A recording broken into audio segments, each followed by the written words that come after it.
it also just shows the complexity of this Bible that has been compiled many, many years ago, but in a certain order. It's not in chronological order all the time. There's some repetition. And I would say that even though I've been a Christian for, 60 years or so, and my parents were involved in ministry, I really didn't feel like I knew the Bible that well. Of course, one of the foundations for what we do here on Point of View is the Bible and Bible interpretation. Very important. But I think it is also true that most people don't really understand the Bible in terms of its main themes. Sometimes we focus on the specifics, and recently we did a program looking at Bible words. Let's now look back and look at some of those main themes that are very important. And I recognize that some people haven't had the chance to kind of look at that. So that's what we're going to focus on today as we talk about this book, The Bible I Never Knew, a closer look at Christianity's main themes. It is written by Dr. Peter Bylsma, and he is an individual that has a bachelor's degree from Wheaton College. He has a master's degree as well as a doctorate in education from the University of Washington in Seattle. Worked 10 years in various Christian ministries and agencies, and then 30 years in public service. And we also have a link to the bibliopress.com. We'll talk more about that in just a minute. And not only is he known for this book, The Bible I Never Knew, but in the past was written this book, The Short Bible, a chronological survey or summary of Old and New Testament. Even has a simplified short Bible there as well. So, Dr. Bylsma, thank you for being with us today here on Point of View. Thanks for having me. Look forward to it. Let's, if we can, maybe talk about the origin of the title, because many years ago, Philip Yancey wrote a book, The Jesus I Never Knew, and that was because he was concluded that even though people talk about Jesus, maybe they had some misconceptions about that, and in some respects, you sort of borrow that theme where he talked about the Jesus I never knew. You're talking about the Bible I never knew, and after having written your book, The Short Bible, I think you concluded that there would be maybe a need to spend some time maybe talking about some of the basic information and some of the main themes. That's right. When I wrote The Short Bible, I had to figure out what the main themes were so that when I condensed it and summarized it, I made sure that all those main themes were there. And in that process, I was able to identify a number of main themes, and of course the characters that were part of those stories. But I realized, I needed to do a deep dive into that separate from writing the short Bible, because I didn't want to make the Bible, that book, any longer. I wanted to make it short. So that was kind of the origin of the idea to have a separate book that would look at the main themes in greater detail. And when I did some research on trying to find other books that did this, I didn't find any. And I thought, oh my goodness, we rely so much on this great set of books, 66 documents that are thrown together, but the main themes are sprinkled throughout what would be 2,000 pages worth of text if the Bible were all put together in a regular book these days. So that makes it difficult for us to study individual topics.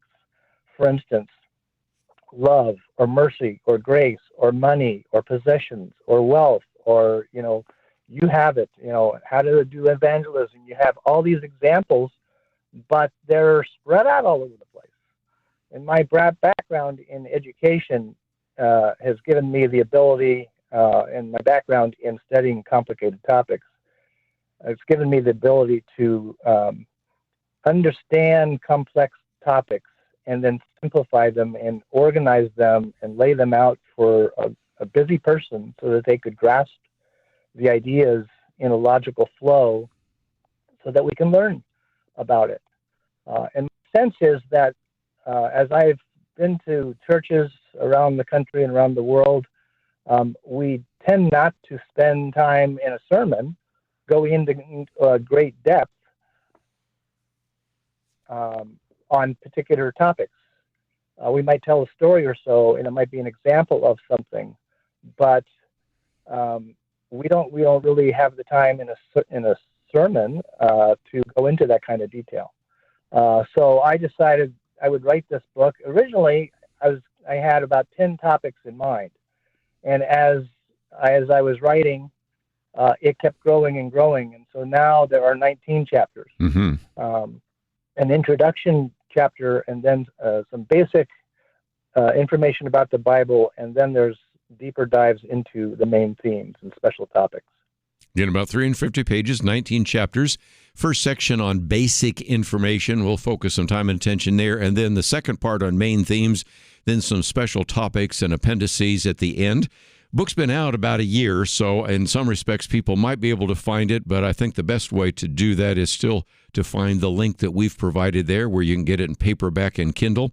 And I might just say, Peter, one of the things that I was struck by is how each year I go to the Pacific Northwest. I go to Oregon rather than Washington where you're living, but I teach in a Bible school. And I was thinking this is the kind of book I'd want to put in the hands of a young person who thinks they know a little bit about the Bible. Nothing smarter in the entire universe than a high school graduate who's convinced they know everything about everything. But this gets you into some of those details pretty quickly. But I thought just for a second, let's give some basic information. We're talking about 66 books in the Bible. We're talking about being written by 40-plus people on 3 different continents and 3 different languages. Those are some key elements. And then you even have a list here of the number of words in the Old Testament. And as people might imagine, the longest books, of course, would be the Psalms and others. But you also have some great material that we need to understand if we're going to dig into some of those biblical themes. Can you share some of that? Yeah, so you referred to that first chapter where I kind of give the big picture. And I'm kind of a data analyst. And so I actually broke down each of the books and how many chapters and verses there are in it. I think it's interesting information to have in case somebody wanted to know that. But it also just shows the complexity of this Bible that has been compiled many, many years ago, but in a certain order. It's not in chronological order all the time. There's some repetition. And I would say that even though I've been a Christian for, 60 years or so, and my parents were involved in ministry, my dad was in Young Life, and he did some other work overseas in Arabic and Muslim areas. I really didn't feel like I knew the Bible that well. And so I thought, this is going to be edifying to myself when I do this research. And I found things that I never knew, and there were things that I thought I knew which aren't in the Bible. So this was an education for me, and I'm glad that I could kind of compile these themes and topics into a book that really is a useful tool for even people who were taking classes in seminary or pastors or wanting to do sermons. I mean, there's probably a year's worth of sermons that could be parsed out through this book with all the topics. And Peter, we of course have a chapter dealing with the Bible as literature, and there are various forms of literature, obviously, within the Bible, and then a whole section on biblical interpretation, which kind of brings me to the question I'm sure I get all the time, and that is, do you really believe the Bible literally? And again, I have to qualify that because there are figures of speech, there are various kinds of poetic language, then there are other parts of the Bible which is historical, but we want to use kind of a common sense evaluation of the literary form and understand that in the cultural and historical context. So before we move into some of those themes, I think it's important to maybe agree on the ground rules of how to interpret the Bible. I agree. And I think we have a mistaken idea that everything is to be taken literally, when in fact there's different kinds of literature in the Bible, whether it's poetry or allegory or metaphors. Many things are mentioned in the context of that culture and geography. A lot of agrarian analogies. In poetry, we know things are not to be taken literally, but more figuratively or symbolically. So one really needs to understand the kind of literature one is reading at the time, because you could probably pull out of the scripture different things that are said and say, do you really believe that? Well, yes, I do, but if it's understood in the context of what's being said, it's not necessarily literally true, but it is a kind of a figurative way of teaching some principle. So it's important for a person to understand the kind of literature that is being used. And most of the time, it's pretty obvious when somebody says, God is our fortress. Clearly, that is a metaphor. God is not, some big castle on a hill or something. But it makes common sense to say, that is not to be taken literally. It's a form of speech to say something about the nature of God. Sure. And again, let me just say that first section, although we're going to probably move on, has some great material about the history of the Bible, its structure, details, literature, understanding the Bible, even issues on the nature of God, communicating with God, science, truth, and miracles. But especially since so much of the book that you have written looks at those themes, let's come to that first one, and that is love, the Bible's main theme. And I don't think you can pick up the Bible without recognizing that it is focusing on the fact that God is love, that we're to love our enemies, and really the issue of love and the attribute of love runs all the way through the Bible from Genesis to Revelation. That's right. And in fact, God loved the world so much that he created a beautiful world. And he loved Adam and Eve to the point where he actually was able to move on from their sin and love them despite their disobedience.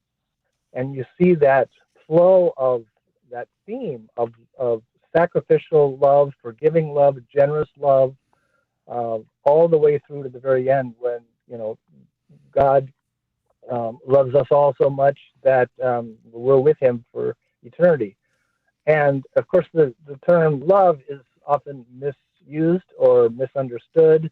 What we're talking here is the agape type of love, the sacrificial love that's not selfish, it's not physical, it's friendship, but it's really the kind of love that a parent would have for their child who puts up with all the stuff that goes on in their upbringing, and they're really out for the good of that person. And that's what God is telling us to do. We are to be like God. God is love, to the point where we're even supposed to love our enemies, which is pretty remarkable. So this theme runs throughout the entire set of books. Sometimes it's very explicit, and sometimes it's more implied, or you hear a story and it's like, that person was really loving that other person. One of the things I appreciate about the chapter is not only talking about the general attributes of love, but you raise a vexing question that I appreciate you addressing: when love and law collide. Now, the easy ones to see are when Jesus actually violated Jewish law, if you will, in the sense that there wasn't a real law there. It was one made up by the Pharisees and the Sadducees of touching an unclean leper, healing people on the Sabbath, and those kinds of things, all the way to in the book of Acts at one point where the disciples are commanded not to share the gospel, and they said in Acts 5:29, we'll obey God rather than men, rather than human leaders. And so there is, I think, when we talk about even the issue of love, the need for us to think biblically about what to do when sometimes from a human point of view, it appears like law and love collide. Can you speak to that? Yeah, I mean, in today's messy world, sometimes it's really hard to determine what to do. And there's situational ethics, and when you think about what to do in certain circumstances, do you obey that law or do you do the loving thing, which they may collide? I'm thinking about driving somebody to the hospital and their water broke, or there was some emergency and you couldn't get the ambulance there, and you're driving and there's a stop sign or there's a stoplight and there's nobody around, and so you decide, the law of love, the proper thing to do is to go through that, break that law, and go through the red light or stop sign. And so there is, love is really the guiding principle that one needs to have when dealing with complicated or crises, complicated situations. And it might be that there's no good option. I think of oftentimes what happens in war, and I think, again, the guiding principle is to do the most loving thing, or not do the unloving thing as much as that you could avoid those things. So all these different situational ethics, I mean, I think about Bonhoeffer and what he did during Nazi Germany. And there are consequences for taking an action that is loving. And you may get in trouble for going through that red light, but you did the right thing. One of the things we're going to do is get into some others, and one of those is the issue of justice, mercy, and grace. We also have information and a theme about money, possessions, and prosperity.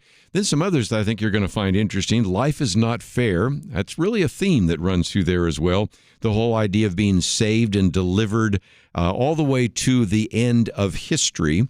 And then I might just mention, we'll do our best to try to get to a few of the special topics, because there are also chapters on such things as government, politics, and citizenship, the whole issue of women in the Bible, and then, of course, this very broad topic, which we talk about so often in terms of sex, marriage, and families. And if you find yourself saying, okay, I would be really interested in this book, or I would like to know more about the publishing arm that he is involved with, we have a link to that, bibliopress.com. That's spelled with a Y, so you need to maybe go to our website to find the link there. You'll also find the previous book that we talked about, the Short Bible, or the Simplified Short Bible, there as well. And then, of course, we have information about this book, The Bible I Never Knew. So all sorts of great information there on the website. And I thought it would be helpful for you to go and find some of this, because as we've pointed out before, we really have a need to think about these issues from a biblical perspective.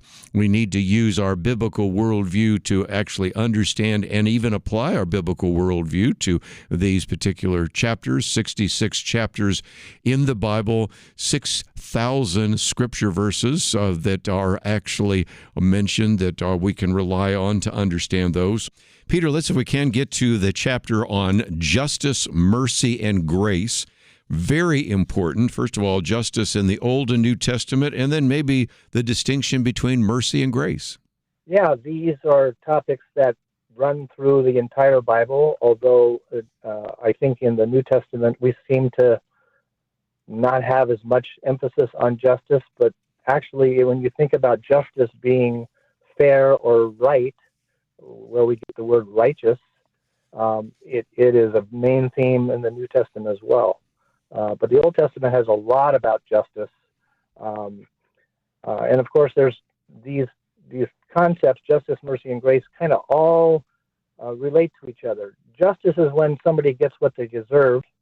Mercy is when they get kind of like they don't have to pay a penalty.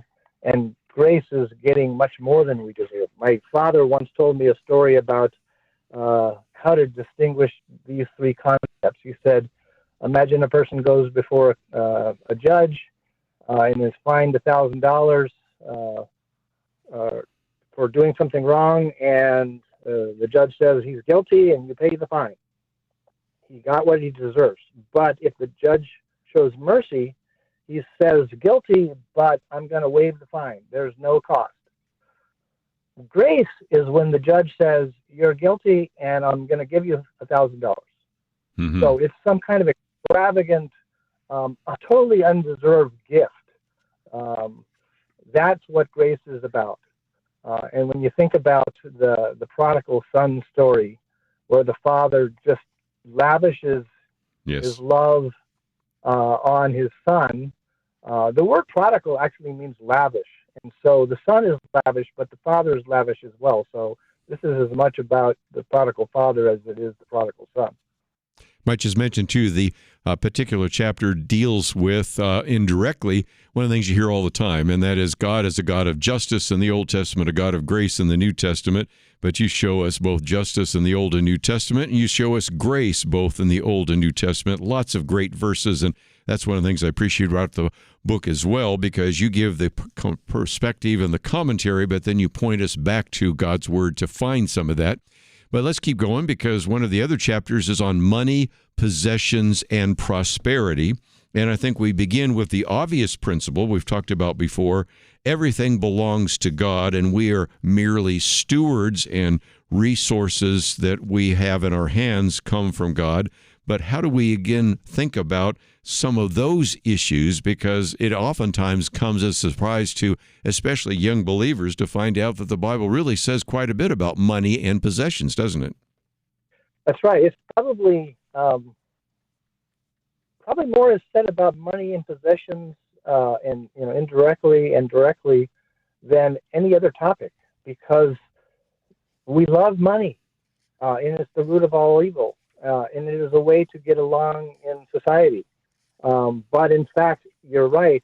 Everything does belong to God. We are stewards, but we have a tendency to think, I did this work, I own this.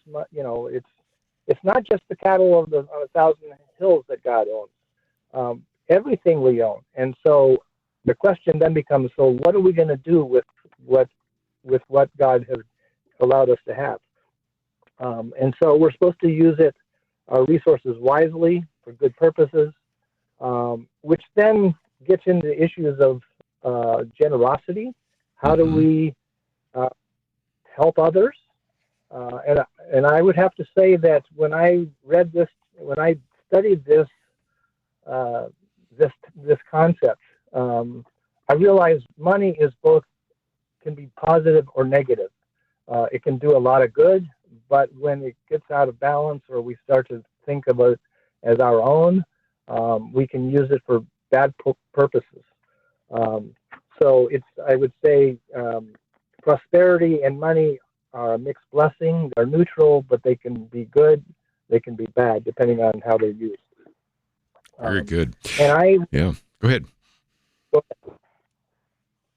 One of the other things I thought we might want to talk about is life is not fair. I thought that had so much to say, because if you think of justice as people getting what they deserve, the sad reality is you can spend some time in the Scriptures, especially in the Old Testament and the Psalms and Job and other passages, seeing that sometimes people that are evil prosper. Then, of course, I just mentioned Job. You see the situation where good people suffer, and in some cases, innocent people suffer. And so I thought that was a really helpful chapter, because in some respects, again, a young believer might, for the first time reading through the Bible, come across all these passages where David and others in the Psalms are sort of saying, how is it that the evil people are thriving and the good people are suffering? But the Bible is very honest about the fact that that does indeed take place. Yeah, and I think there are some people that think that if a person is a Christian or believes in God, everything's going to be fine. And then they blame God when something bad happens. And there's bad things happening all the time. And it's not God's fault. We live in a world that has good and bad in it. And therefore, life is going to, throw us some curveballs. And I mean, there are plenty of examples in our lives where things happen that just, they're awful. And if God didn't will them, didn't want them, but that's the nature of life. And I think the book of Job is really interesting, because it ends in a way that never resolves that question. Bad things happen to a really good person, but it's silent on, why that is, other than, the sun shines on the just and the unjust. And so we live in this world where good things are happening and bad things happening, and don't blame God for the bad things. One of the things, of course, you talk about in that chapter gets into, how do we go to heaven, which, of course, bleeds into the next chapter on being saved or delivered. And again, if you think about that, the overriding theme from Genesis to Revelation is God working through individuals and through ultimately the birth of his son, death, burial, resurrection of Jesus, that brings about this idea of our deliverance. So whether it's deliverance from evil on the world or the ultimate deliverance from pain and suffering and death and going to heaven, that is certainly a theme in the Bible, isn't it? That's right. And it's God's grace that we get to go to heaven, even though we're sinful people. And so in that sense, life is not fair. We get more than we deserve. So again, I think that's one of those key passages that talks about that issue as well. Let me take one more, and that is this idea of living in the world, because in some respects, that is one of the great challenges for all of us, because if you lived in a culture or you were surrounded by Christians all the time, that's sort of a different kind of situation. But the Bible was written at a time in which believers, especially in the New Testament, were surrounded by hostility from Jewish people, from pagan people, from the Roman Empire. And so in some respects, many of those passages, especially in the New Testament, applicable to us today. Isn't that right? That's right. And we have a choice about how we're going to live in the world. There are some that just want to get away from it all and go into the mountains and not be tainted by the world. There's also this idea that you're in the world and not of the world, and so you kind of separate yourself from people who are not Christian. The downside of that is that you're not going to be able to have any influence on those people. It's a little bit of a retreat in the midst of those who are not believers. The model that Jesus had is he was in the world. He was hanging around with all the wrong people, according to the Pharisees. And so the challenge is to be in the world but not of the world. I think of Romans 12:2. Don't be conformed to this world, but be transformed by the renewing of our mind. That is the major challenge, to live in that world, to have relationships with other people, but still maintain our godly life. And that is the challenge, and that's why we need each other in the body of Christ.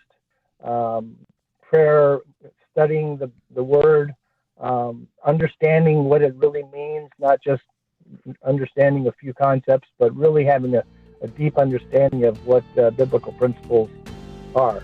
Continue our conversation for a few more minutes with Dr. Peter Bylsma as we talk about the Bible I Never Knew. And Peter, you had a chapter on unusual perspectives, which I thought was interesting because it's not maybe something I would have thought to put in there, but that is really the case, that oftentimes Jesus would take something in the Old Testament, and now as he is speaking to the disciples, and of course eventually it ends up in our New Testament, the stories, the parables had a twist. He uses hyperbole. He really, in some cases, really challenges some of the misinterpretation that existed at that time in the Jewish hierarchy. And so in some respects, we should be expected that as we get into the Word, we will find some things that will challenge our faith, just as he challenged the faith and belief of those people in the first century. That's right. And these are the most challenging teachings that we have to deal with because they are counterintuitive. They're the opposite of what we tend to, how we act naturally. So the journey upward is really a journey downward. Humility and servanthood are things that were not valued at the time, but those are the things that God highly values. So the greatest of these is the least of these. Kind of these opposites, these paradoxes, where we gain power by not having power. We're not trying to control things. We let God be in control rather than us be in control. There's just there's you lose your life to gain it. That's another example. These are not. We're strong when we are weak. These are unusual, unpopular. They're not easy to follow, especially in a world that is emphasizing other things. So I would say they're countercultural. They're somewhat irrational, but they are things that we're supposed to do. So it's just a really challenging life. Being a Christian is not easy. For sure. Your last chapter, before we get to some of the special topics, is the end of history, and that gets us into the idea of the kingdom. A lot of people say, well, is the kingdom here? Yes, but not yet. And there's a sense in which, of course, Jesus is talking about a king who would judge the people, separate sheep from goats. That's in the future, but he also says the kingdom is here among you because he was there. So in some respects, we need to have a little more understanding of what the kingdom means, since we talk about kingdom living, don't we? That's right. And that kind of gets into the next chapter after that, which is about our citizenship, government, politics, and citizenship. When you think about it, we are citizens of heaven. And part of my background has been in international relations, and I was a diplomat, and I traveled extensively around the world as a representative of the U.S. government. And so when I would go to another country, I would follow their rules. But if they had a rule that I had to do something like, pledge allegiance to their flag, I would say, no, I can't do that because my citizenship is elsewhere. And so when you think about our ultimate citizenship is in heaven, not to a particular country, that means we are representing God here on earth. And so you're living in the world again, but not of the world. You're representing Jesus and God, and that drives our ultimate priorities. So who knows what's going to happen in the future? It seems like things are coming more to the end. I don't know. I know that, I'm going to die. I don't know when. But in the meantime, we should be God's ambassadors and representatives of heaven here on earth. And that is not an easy thing to do. But we have to have a good understanding of what that citizenship means. What are the values of heaven so that we can represent them well here on earth? Well said. Of course, you have a chapter on women in the Bible, but also on sex, marriage, and families, which has become, and again, is one of those sections you have in special topics. But it's important because that's been kind of the focus of a lot of hostility to Christianity. When we say we believe in marriage between one man and one woman, we believe that it's a man and a woman. Almost immediately, just making some statements like that can put you on the wrong side of a lot of political debate. But that's why we, once again, need to come back to biblical principles, don't we? That's right. And I was actually surprised by some of the things I found or didn't find in Scripture on this topic. And I do not take a position. I'm very familiar with, different perspectives that people have on some of these issues. And I lay out the scriptural support for different positions. Mm-hmm. I lay out kind of both sides. And there's lots of arguments and there's divisions among the body about some of these topics. And so being an objective person by nature and by training, I lay out the pros and cons or the different views so that people can understand, why somebody might believe something. And it's this last chapter was the hardest for me to do because I almost didn't want to write it, but I thought, no, this is really important. And there are sections in this chapter that I thought, do I really want to go there? And I got a sense from God just saying, yeah, you need to go. It's very uncomfortable, but it is what it is. And some of the things that we have believed are not based on Scripture. They could still be valid for other reasons, but let's just not say that God said it this way. Yes, very well said. And again, we sometimes make the joke that I believe in the Bible from Genesis to maps. And that's just a joke, of course, but you do have 10 maps in the back, which I found just as helpful. Of course, you have a whole section here, the Bible in a nutshell, and then theological terms, which are defined, and a number of other things. So it's just a really helpful book, whether you're a young Christian trying to learn about the Bible for the first time, or whether you're maybe an older Christian like Peter and myself who've had opportunities to teach this and everything else. I think you're really going to appreciate that. The Bible I Never Knew. We also, of course, have a link, so if you'd like to correspond with Peter, we have the bibliopress.com. We, of course, also have a link to both his X and Facebook page. So if nothing else, Peter, I appreciate the fact that you've taken so much time to write this book and the previous book as well, but also appreciate the fact that you gave us an hour today to really spend some time looking through the Bible and learning at least some of the major themes in the Bible. So thank you for your work. Thank you for writing the short Bible, and thank you for writing this one, The Bible I Never Knew. Thanks for having me. Let me one more time mention that we have all the links there. If you find yourself saying, well, I kind of would like to get a copy of this book, you might be able to find it in your local bookstore, but it's been out for a while, so maybe harder to find. So that's why we have a link where you can get it in paperback and hardback. As you might imagine, paperback a little cheaper, which is the one I've got in front of me here. I'm holding up in case you haven't seen it. And, of course, that is just one of the books, because we also have a link to his website, Bibliopress, which is spelled with a Y, so you'll have to maybe find the link on the website there. The Bible I Never Knew. That's all we have for today. We look forward to seeing you next time right here on Point of View Highlights.